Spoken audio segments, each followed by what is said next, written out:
আজ তৈরি করছি sweet potato mini cake. Super easy recipe, বাচ্চাদের টিফিন অথবা স্ন্যাক্স হিসাবেও তৈরি করতে পারেন। শুধু বাচ্চা নয়, সকলের মন কাড়বে।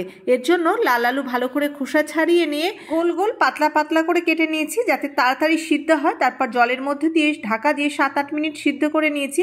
ভালো করে আলু সিদ্ধ হয়ে গেলে জল থেকে ছেঁকে তুলে নিয়ে স্ম্যাশ করে নিয়ে এর মধ্যে দিয়ে দিচ্ছি চিনি খুব বেশি লাগবে না, লাল আলু এমনিতেই খুব মিষ্টি। আর দিয়ে দিলাম সামান্য একটু নুন, মিষ্টি জিনিসে হালকা একটু নুন দিলে স্বাদটা বেড়ে যায়। তারপর দিয়ে দিলাম 1 টেবিল চামচ মতো ময়দা।